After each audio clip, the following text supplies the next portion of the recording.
हाल ही में रिलीज हुई film KGF chapter 2 बड़े पर्दे पर धमाल मचा रही है। इस फिल्म में कोलार गोल्ड फील्ड्स की कहानी दिखाई गई है। कर्नाटक में स्थित इस खनन क्षेत्र से 900 टन से ज्यादा सोना निकाला जा चुका है।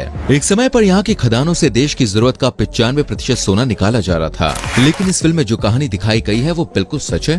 देखिए, फिल्म मेकर्स का ऐसा कहना है कि KGF एक फिक्शनल फिल्म है जिसे सिर्फ मनोरंजन की दृष्टि से बनाया गया है। हालांकि इस फिल्म की पूरी कहानी फिक्शनल नहीं है और कई असली पहलुओं को फिल्म में दर्शाया गया है। लेकिन लोगों के मन में सबसे बड़ा सवाल ये आ रहा है, क्या वाकई में भारत में ऐसी कोई खदान मौजूद थी? अगर थी तो क्या वहाँ पर अब भी खुदाई होती है? और आखिर कैसे सोने के इतने बड़े प्राकृतिक संसाधन की खोज की गई? इतना सोना मिलने के बाद भी भारत आज सोने को इम्पोर्ट क्यों कर रहा है? इन सभी सवालों के जवाब हम आपको आज की वीडियो में बताने वाले हैं। चलिए अब देरी न करते हुए आपको बताते हैं KGF की असली कहानी के बारे में, जिस बारे में फिल्म में नहीं दिखाया गया है।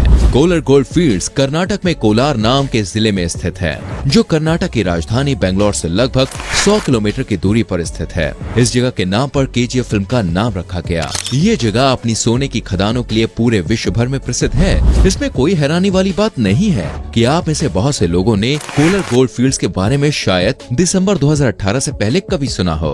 21 दिसंबर 2018 को KGF चैप्टर 1 बड़े पर्दे पर रिलीज हुई थी, जिसके बाद KGF के बारे में लोगों को पता चलना शुरू हुआ।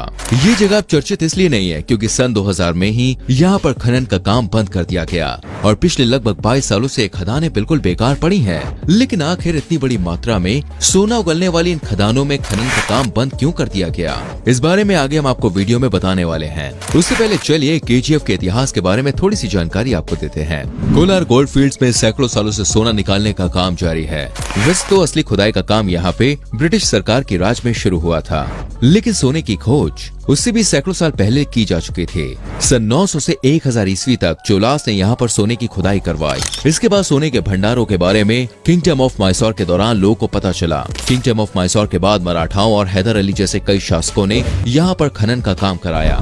यानी ये जगह पूरे दक्षिण भारत के लिए बेहद ही खास थी, क्योंकि सोने को उस समय तक दुनिया की सबसे कीमती धातु माना जाता था और पूरी दुनिया में इसकी जबरदस्त डिमांड थी। भारत के परिधान में सोने को हमेशा ही विशेष स्थान दिया गया है। किंगडम ऑफ मैसूर के दौरान यहाँ खनन का काम तो हुआ, लेकिन उस समय भारत में टेक्नोलॉजी और आधुनिक सुविधाओं का अभाव था, जिससे बहुत ज्यादा मात्रा में यहाँ से सोना नहीं निकल पाया। सन 1871 में ब्रिटिश के रिटायर्ड ऑफिसर माइकल लोवेल एक बार पुराने अखबार और जर्नल पढ़ रहे थे। तभी उन्होंने किंगडम ऑफ मैसूर के बारे में पढ़ा। वो जर्नल 19वीं शताब्दी की शुरुआत के थे।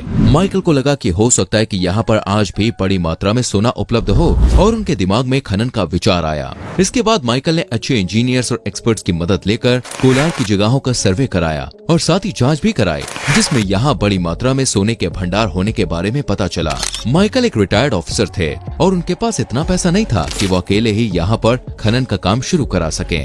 इसके लिए उन्होंने मैसूर के राजा और सरकार से दरख्वास्त लगाई और माइकल की अर्जी के बाद उन्हें यहाँ खुदाई करने की इजाजत मिल गई। सन 1873 से लेकर 1875 तक लगभग 2 साल का समय मजदूरों की खोज करने में निकल गया। अब माइकल ने इन्वेस्टर्स की तलाश शुरू की और इसके बाद जॉन टेलर एंड सन्स नाम की ब्रिटिश माइनिंग कंपनी को यहाँ पर खनन का ठेका दिया गया। खनन के साथ ही कोलार फील्ड्स में लगातार बड़ी मात्रा में सोना निकलता जा रहा था, लेकिन ये सब उस दौर में इतना आसान नहीं था। सन 1880 के दशक में भारत के पास ना तो मॉडर्न टेक्निक से लैस मशीनें थी और ना ही बिजली की सुविधा। मजदूरों को अंधेरे में ही काम करना पड़ता था और हाथ से ही सोने की खदानों की खुदाई की जाती थी, जिसमें काफी वक्त भी बर्बाद होता था। इसके बाद सन 1890 में जॉन टेलर एंड सन्स द्वारा यहाँ पर एडवांस मशीन्स लगाई गई और अब इन मशीनों से कोलार में खनन का काम किया जाने लगा। मशीनों के लगते ही खनन का काम तेजी से होने लगा और अगले 10 से 15 सालों में ही यहाँ पर इतनी बड़ी मात्रा में सोना मिला कि पूरे भारत की जरूरत का 95% सोना यहीं से निकाला जा रहा था। लेकिन अब भी मजदूरों को यहाँ कई समस्याओं का सामना करना पड़ रहा था। पूरे इलाके में बिजली का अभाव था। भारत में कावेरी नदी के पास हाइड्रो इलेक्ट्रिक पावर प्लांट की स्थापना की गई, जो आज भी चालू है। इस प्लांट के जरिए कोलार फील्ड्स तक बिजली की सप्लाई होने लगी और खनन का काम 24 घंटे होने लगा। साथ ही कोलार फील्ड्स में पानी की जरूरत को पूरा करने के लिए पास में ही एक आर्टिफिशियल झील का निर्माण किया गया। ये झील आज भी कोलार जिले में मौजूद है, जो यहाँ आने वाले पर्यटकों के बीच आकर्षण का प्रमुख केंद्र है। अब धीरे धीरे ब्रिटिश ऑफिसर्स अमीर होने लगे जो यहाँ पर खनन का काम देख रहे थे। पैसा आने के बाद कोलार जिले में विकास को रफ्तार मिलने लगी। ब्रिटिश ऑफिसर्स ने कोलार को अपनी मर्जी के मुताबिक बनाना शुरू किया। इस जगह पर पक्के मकान बनाए गए, हॉस्पिटल्स खोले गए, गोल्फ कोर्स, क्लब हाउस जैसी तमाम चीजें कोलार में खोली गए। लेकिन ये सारी सुविधाएं सिर्फ ब्रिटिश ऑफिसर्स के लिए थे। कोलार फील्ड्स में काम करने के लिए मजदूरों की हालत ठीक वैसी ही थी जैसे कि फिल्म में दिखाई गई है। मजदूरों से दिन में 14 से 16 घंटे काम करवाया जाता। बाद में उन्हें ना तो ठीक से खाना दिया जाता और ना ही पानी। रहने के लिए थोड़ी सी जगह में ही दर्जनों मजदूरों को रखा जाता था। इन सब के विरोध में अगर किसी मजदूर ने आवाज उठाई तो उसको जान से मार दिया जाता था। जॉन टेलर एंड सन्स ने सन 1880 में यहाँ पर खनन का काम शुरू किया और लगभग 76 सालों तक इसी कंपनी द्वारा यहाँ पर खनन का काम जारी रहा। सन 1956 में यानी आजादी के 9 साल बाद कर्नाटक की राज्य सरकार ने खनन का काम अपने हाथों में लिया और टेलर एंड सन्स कंपनी की छुट्टी कर दी। लेकिन उस कंपनी द्वारा लगाई गई मशीनों का इस्तेमाल तब भी किया जाता था। सन 1972 में केंद्र सरकार द्वारा भारत गोल्ड माइनिंग लिमिटेड नामक संस्था की स्थापना की गई जो देश के सभी सरकारी गोल्ड फील्ड्स को नियंत्रित करती थी। सन 1990 तक कोलार फील्ड्स में उन्हीं मशीनों का इस्तेमाल होता रहा जो 1890 में लगाई गई थी। लेकिन अब 1990 के बाद कोलार फील्ड्स की हालत खस्ता होने लगी। जिस जगह पर हाथ डालने से ही सोना मिल जाया करता था उस जगह पर से सोना निकालने के लिए 3 किलोमीटर गहरी खुदाई की जा चुकी थी, क्योंकि धीरे धीरे ऊपर की जगहों पर सोना मिलना बंद हो गया और सोने के ज्यादा लालच में खदानों को गहरा किया जाने लगा। इतनी गहराई में मजदूरों के लिए काम करना अपनी जान से खेलने के बराबर था। न जाने कितने मजदूरों की मौत गर्मी और उमस के कारण हो जाती थी, क्योंकि धरती से 3 किलोमीटर नीचे काम करना बिल्कुल भी आसान नहीं है। इसके अलावा यहाँ पर काम करने वाले मजदूरों में लंग कैंसर जैसी बीमारियां बढ़ने लगी। असल में सोने को अयस्क से निकालने के लिए साइनाइड का इस्तेमाल किया जाता था। इसके अलावा सिलिका, कॉपर सल्फेट और सोडियम सिलिकेट जैसे कई खतरनाक केमिकल्स का इस्तेमाल भी किया जाता था। बारिश के दौरान सारे केमिकल्स बहकर मिट्टी में घुल जाया करते थे और बहता पानी इन केमिकल्स को नदी में ले जाता था, जिसकी वजह से लोगों में गंभीर स्वास्थ्य बीमारियां बढ़ने लगी। फलों और सब्जियों में भी केमिकल्स की मात्रा बढ़ने लगी। इसके अलावा जब भी यहाँ हवा चलती तो साइनाइड उड़कर लोगों की आंखों और शरीर पर लग जाया करता, जिससे स्किन एलर्जी होने लग गई। इन सब की वजह से कई मजदूर काम करते वक्त ही अपना दम तोड़ते थे। 1880 से लेकर सन 2000 तक 120 सालों में 6000 से ज्यादा मजदूरों की मौत कोलार फील्ड्स में काम करते हुए हुई। लेकिन ये तो सिर्फ लिखित आंकड़े हैं, असल आंकड़े इससे कई गुना ज्यादा हो सकते हैं। 40,000 मजदूरों ने मिलकर 13,000 एकड़ जमीन के टुकड़े पर सोने के खनन का काम शुरू किया था।